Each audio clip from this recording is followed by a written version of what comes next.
Perfect. I would say we are going to switch to your presentation. Thank you so much for also being part of the conference. My pleasure. Very much looking forward to your presentation. Something I think I have never seen in my life before, or this topic, and I guess many in the audience also. So I guess we're in for a treat. Andreea, the stage is yours. Thank you. I assume I can present. Yes, now you can. Yes. So you should be able to see my screen, right? Correct.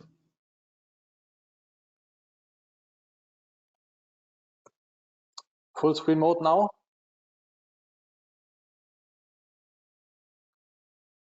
I hope we're good to go.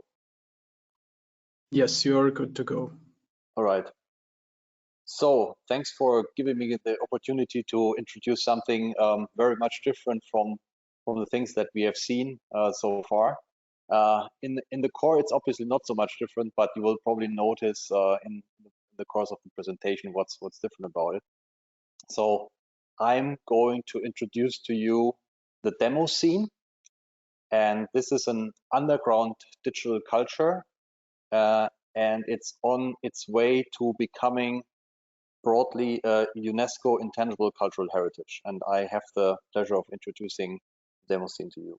So I'm here today on behalf of Echtzeit, which is the Swiss Demoscene Association. So we're supporting the Swiss Demoscene, and as it is the nature of our subculture, we collaborate with others across Europe and around the world. So even we are based as a Swiss entity, we are very international as the Demoscene is overall. We organize a couple of events ourselves. In the old days, it was Bünzli Demo Days. And today we host demo nights with demo shows and seminars and socializing platform. And from this year on, we also have a new demo party again, which is the mountain bites. And as you have not heard all of these terminology before, this is what I'm going to introduce to you in the next couple of minutes. And we also will take a look in some of the demos. So the Demoscene, it's kind of a weird word, right? So in fact, it's about demonstrating, but not in the sense that you might think. It's the best possible way of demonstrating things.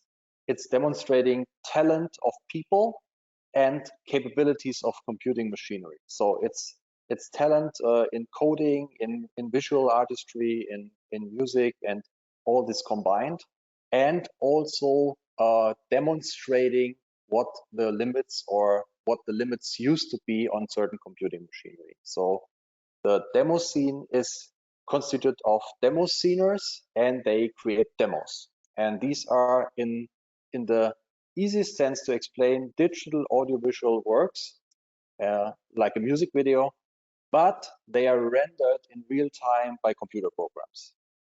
And this is in fact an international culture.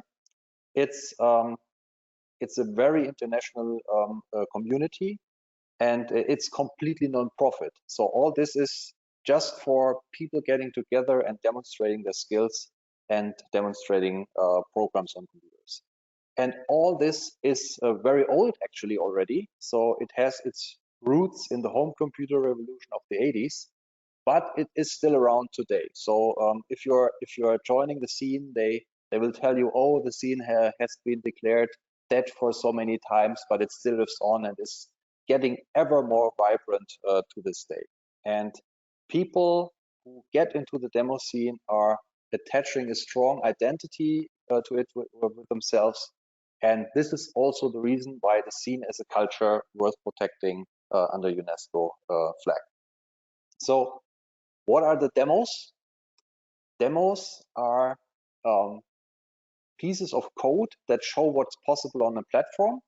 It often goes with some kind of self-limitation. So you restrict yourself to a specific platform. You see here a couple of older platforms like Commodore 64, Amiga, or older PCs, or maybe even game consoles or whatever. So sceners are basically at home on any system where you can hack on, code on, do something with it. And sometimes it's combined with a self-limitation even on the size of the code. And what is always the core of it is demonstrating your own skills that you can do on the machine and showing what's possible on a machine. And it's completely self-made.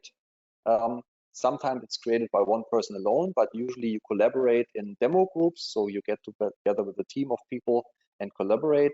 And as stated before, it's completely non-commercial. Everything is free to use and watch and get inspiration from. We will watch a couple of demos later on. As this is a conference about 3D art, we will show some examples of 3D at its best. So where does all this happen? You might think like people coding somewhere, or they are sitting alone and coding. It's far from that. It's like the most social thing that you can imagine, and this all happens basically on demo parties. So it's events that are happening around the world with a bit of concentration in Europe, and every month there's a couple of demo parties all over the world where you can go and join it. You see here a picture from the Vogue 2014 demo party, which is happening in Cologne, and also again this year in August in Cologne. So post-COVID, everything is now taking up again. So this is one of the demo parties that's popular in Germany. You may have heard about the Finnish Demoscene, which is very strong. There is the assembly demo party, which is today has been transitioned into more like an esports event, but the complete roots of the Finnish Demoscene have been at assembly, which was one of the biggest demo parties before the most famous revision, which is happening always over Easter in Germany, in Saarbrücken. And this is a shot from this year's revision. So you see here people enjoying the big conference, the big get together of the Demoscene, again, the revision demo party in Saarbrücken in the E-Werk, where around about 1,000 people get together on site, with a couple of thousand being on the stream at home and following the event. So it's a very social gathering. It looks a little bit like, if you have been to a LAN party, it looks like a LAN party, but it's far from that. It's not about gaming. It's about creating demos. It's about creating music. It's about creating graphics and collaborating with your friends and team members for these demos. And so you get a bit of a feeling what types of different categories you can have on such a demo party. This is the full list of revision possibilities to enter some demo or some contribution as a production. And this usually happens in something that's called a competition. So it's very competitive, because you enter your work in a certain category, and this is then voted on by the audience. And the abbreviation is usually compos. And you see here we have a multitude of different compos on such a demo party. So it's not only demos, it's also music entries where you can have just music. It's also possibilities where graphic artists can contribute only with their graphics on older platforms or new platforms. And obviously many different categories where you can enter the code contributions in forms of demos. And you see here, as it has a strong history back to the home computer revolution, you see all the platforms that have been very great in the day, like Amiga and anything that's old school, Commodore 64, Atari, 800, 400, different types of British home computers like ZX Spectrum and so on. So you can basically, whatever you like, put your talent in code and contribute with a demo in these certain categories. And you see here already that we have in some categories limitations on the sizes. So for example, the PC demos or intros are sometimes size limited to 4K or 8K or unlimited, or even only 256 bytes, which produce stunning effects, which we will take a look at in a couple of minutes.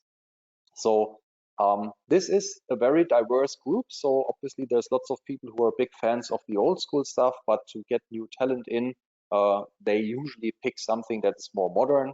And if you look at PC demos, this is kind of the unlimited capability that the machine has, 3D at its finest with new kind of machinery, and basically no limitations. But in some cases, it's the limitations that make it brilliant and make it interesting. So the Demoscene community is very strong in preserving its heritage and its production. So here's an example of one of the platforms recording all the works and recording all the material to demos as an archive. So this is a platform called DemoZoo, and all the parties that are happening are registered there. All the works are registered there and demonstrated what they look like and what they placed at in the competition. And it gives you a really great archive and an overview what's coming up next if you want to go to a demo party. So why is this now considered a culture? What is it now that makes it interesting to get it recognized by UNESCO as intangible cultural heritage of mankind? Because it's a real culture which is demonstrated by the sceners' motivations why they are doing this. So it's as in many artists, it's some kind of alienation feeling that drives their creative expression and creative force. So we have done a little study in one of the Discord channels where demo sceners meet, and we basically asked, what is it that brings you there? Is it just the technology that you like, or what is it? And it was far from that. It's motivation to create things, to have artistic expression. It is maybe something that you do solo at first, but when you get together, you feel elated. It's as a positive reinforcement that you experience together with friends and people who feel the same. And for many people, it can be a revelation to join the demo scene, because you feel welcome and you feel recognized and you feel among friends and family. For some of the people, it's more like a feeling of getting to a family meeting when they get to a demo party. And as I said, it is very competitive because you compete in these different competitions, but it's encouraging at the same time because you want to improve yourself and strive for excellence. So this is the positive reinforcement that we found out in this little study. So it's integrating, it's teamwork, it's the strive for excellence, it's the competitive spirit, it's the feedback that you get, it's the impact that you can have to the community, and you find like-minded people and you feel safe in this community, which was a strong driver that we recognized when we did this little study. So in the summary, it's about the people. It's not just about the technology. It's the other people that make the demo sceners stick to the community and celebrate the technology and the demos. But it is inevitably their important works for this culture. But it's just the people that make them stick to the scene. We have created a little study there, as I mentioned, and it was also recorded in the paper that was presented to a conference. I linked this here in the presentation. So this is, in fact, the reason why the demo scene is considered a digital culture. In fact, it's a born digital culture. It has only been created because the digital world has emerged with the home computers entering the world, and this is the core origins, and it is the first digital culture that has tried to become recognized by UNESCO as intangible cultural heritage. And to achieve this, actually, a project was started 3 or 4 years back, which is called Demoscene, the Art of Coding. And this is the joint initiative of the demo sceners worldwide to enlist the demo scene as the first digital culture on the list of UNESCO Intangible World Cultural Heritage. And it was created by the two people that you see here on the slide. So Tobias Kopka from Digitale Kultur e.V., who basically is the scene contact, who has come up with the idea, and Andreas Lange, who's the president of FGAMP. And they teamed up and said, let's try to get the demo scene recognized as UNESCO Intangible Cultural Heritage. And many people joined to support this and support it on a national basis, because the UNESCO process is usually that you start with an application from country to country. And many people support this. such as myself, I'm also part of this organization of the project and try to do things like this one here, like outreach and inform people what's going on in Demoscene and why this is so interesting to join. So this process has already been very successful.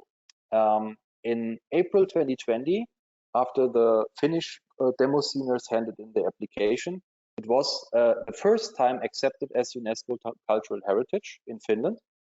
And quickly after, not even a year after, it was recognized in Germany as intangible cultural heritage, and then later that year in Poland. And sceners in other countries, like in France, in the Netherlands, in Switzerland, are also working on applications. This is usually a different process from country to country, but it's still rolling. So we still have countries who are applying next for the UNESCO status. And the idea is to, at some point, file an international or transnational application so that the Demoscene could be recognized as a World Cultural Heritage overall. And this has to be preceded by these individual countries applying for UNESCO recognition. So, having talked about demos, I have listed a couple of them here, and I just will ask Matt if we want to show them centrally via his presentation, or if I should pull them here on my screen. No, I think you can show them Right, as so they are. Yeah. Let me do that.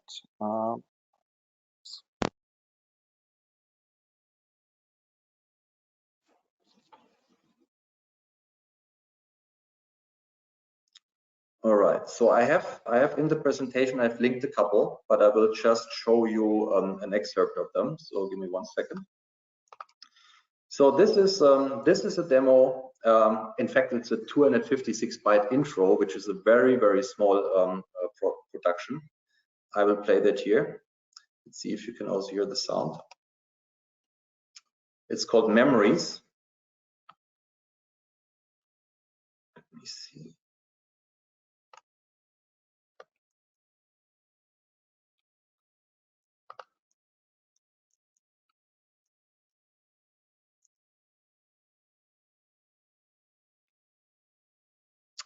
So you should be able to see the screen, right? Yeah, we see the screen, but I currently am not getting the sound like yesterday or when we tested. Let me see what's going on there. So,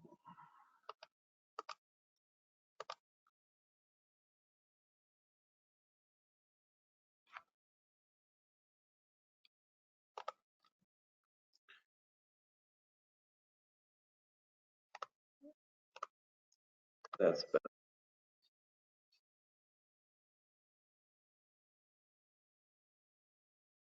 So this is a 256 byte production, which has multiple different effects packed into this intro, even with transitions and even sound. So as you can imagine, 256 byte is a very small amount. It's less than 2 SMSs, and it is possible to create such animation and even audible effects within 256 byte on a PC. So it's an MS-DOS intro and 256 byte executable, creating these effects that you can see here on the screen. And as the Demoscene has opened itself more, like not being secretive anymore, it is very well documented what's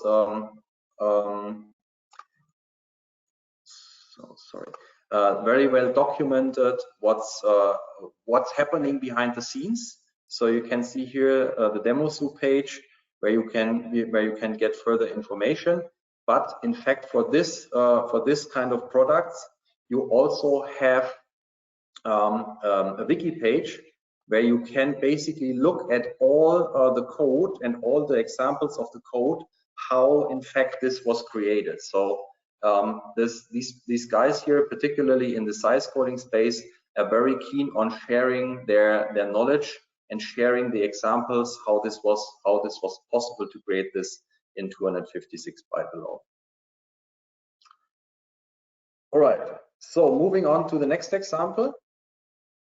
This is a 4K executable, which is creating again the graphic scenery and sound effects to it. Let that run for a second.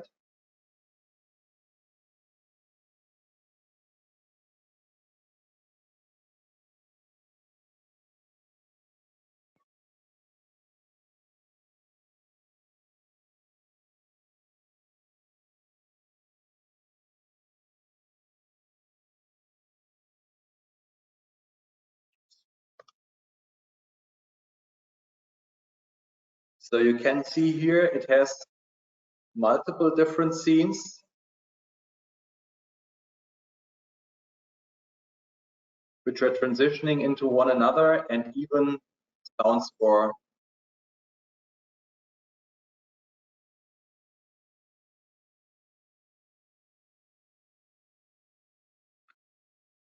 so I often, and I think I'm not alone in this, I find it hard to believe that things like that are possible with only 4 kilobytes of executable code. So this is for me always extremely stunning how this is possible.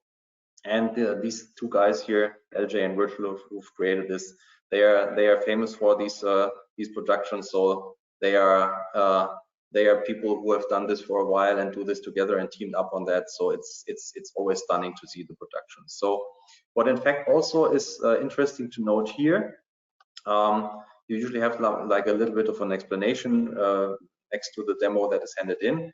However, this particular one is running on a PC actually, and I've just pulled up the requirements that you have for handing in demo. This is the executable code information for the evoke demo party. So if you want to hand in something like a production here, you have to look at the requirements for the machine. So you can see here what the general requirements are if you want to do something on Windows, which was basically a production like that. You see here what the compo machine has. So it's a up-to-date, full-blown PC platform with just a powerful graphics card and modern GPU drivers. So you can basically do anything that works with such a machine. And these are the core requirements. And then you have particular requirements for the compos actually. So you can see here, competition PC, 4K intro, limit for all files need to run on the intro, 4096 bytes, and maximum running time of 10 minutes, but that's basically it. So you can basically do anything in this 4K with the machine that has been listed above. So last not least, definitely not least, I want to show you a demo, like a really full-blown demo, which is running also on the PC platform. And this is no limits at all. So this is can use as much space as you like, and as many extra components as you need. And this is like a really professional music video style production that has it all. So just let it run for a bit so that you can tune in and you can take a look at it.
All right, I think you get the picture.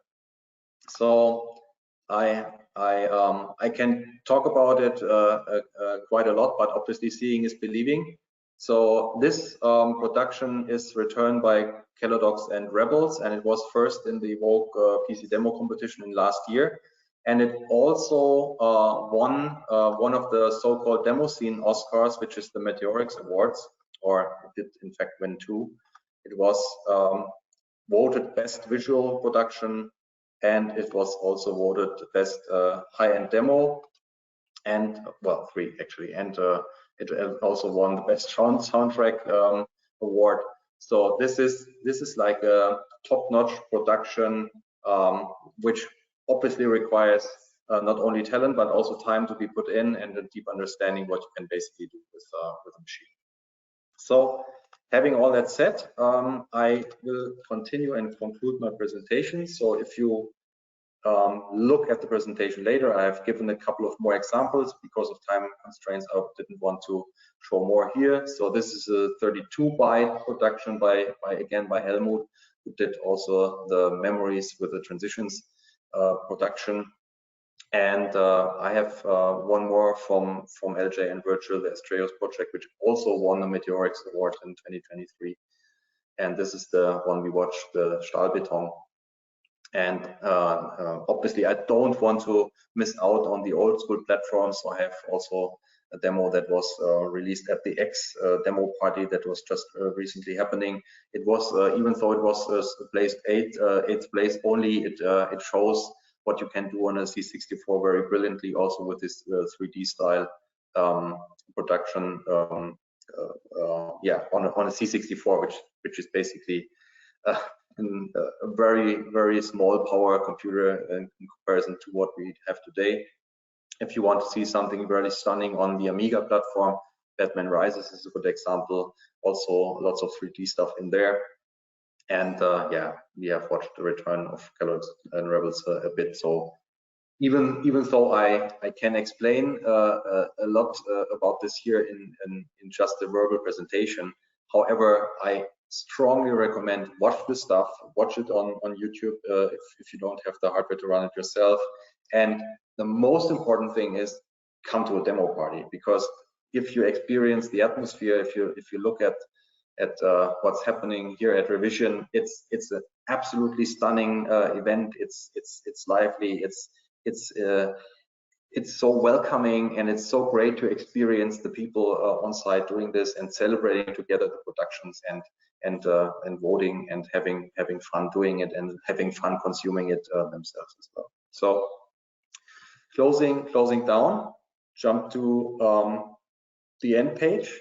So I actually mentioned already Echtzeit. I have a couple of more home bases where I get together with people in the demo scene and also in retro computing. So Echtzeit, you see, as the Swiss association I'm part of. I'm also working with Computerkunst, which is fairly new. It's a demo scene association in Berlin. They have been organizing the Deadline demo party for years, but they have now basically teamed up under the association there. Digital Retro Park in Offenbach in Germany, close to Frankfurt, is a museum for old hardware and software. And the Art of Coding is the International Demoscene project. So I thank you for your attention. A couple of end credits. Obviously, this is always a joint matter here. There's information collected all over the time from Digitale Kultur e.V. We have been doing this little study in the Demoscene Discord, and yeah, presenting the works of the Demoscene together with people basically all over the world. All right, I close down here and hope you find that interesting, and I hope I can lure you into the demo party. Next one that you might be interested in is Evoke. And I actually also want to invite you, obviously, to Mountain Bites, the demo party in Switzerland, again happening next year, probably in February. And if you want to have the blast, as you have seen on the bigger picture, come to Revision. It's always happening over Easter. I know it's not totally family friendly because you may want to spend your time with your family, but you just bring them along. I think they will find that interesting to experience also. This was amazing. this was amazing. It's just, yeah, it's kind of a little bit, for me, it was a little bit back to the roots of kind of what was things that were actually inspiring me to do graphics in general, not necessarily just 3D graphics, but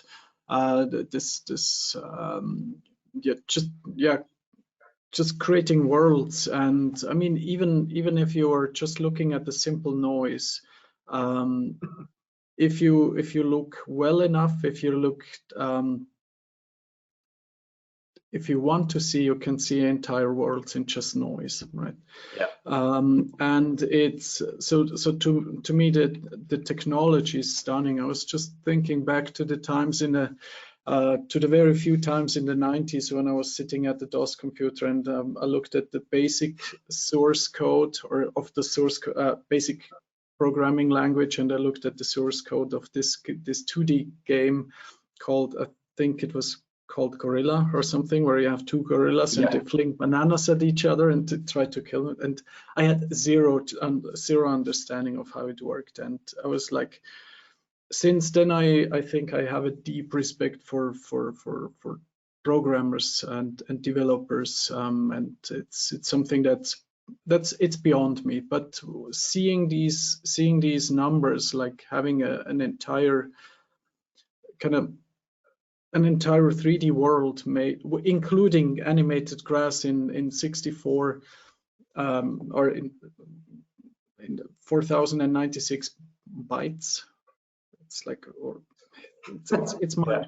it's absolutely mind-blowing. The amount of engineering and brain processing or brain power that goes into this stuff is mind-blowing. So I definitely see why this should be intangible cultural heritage, because there's so much history in this stuff, and it's so fantastic to see that there's a scene that kind of still tries to cherish this history where graphics are coming from and celebrating to this day. So this was, for me, this was very, very inspiring. So huge thanks. My pleasure. So I'm fairly new to the scene myself. I'm wearing the shirt of my first demo party. It's revision 2015. I basically joined late, but I got addicted right away when I was at the event. I said, well, I want to do this. I want to be there. Were you part of that? I've yet to still hand in my first demo, but I try to make myself useful with the seminars at revision and outreach like this, writing articles and promoting the great work of all the people who do this in their free time, because they love to do it. They love to contribute. They love the community, and it's brilliant. So I can only say again, invite everyone to come and join. And it's very welcoming. I think there is something in it for everyone. You have seen the list of different competitions. So if you're a musician, if you're a graphic artist, if you're a coder, there's something for everyone. And it's also interesting that we change, we adapt. So the culture adapts. So we have now also new things being added as event parts. So we have shader showdown. So it's a live battle. So two people coding one to another, and you real time see what they're coding, and the audience votes, and then it's like a shootout battle competition, and it's very, very playful and very, very cool to see. So it's evolving, and it's not only the old school stuff, it's also the new stuff that makes it so interesting in the mix. All right, let's see if we are getting some comments or questions. So I see Angel, I know this guy, he's working with me.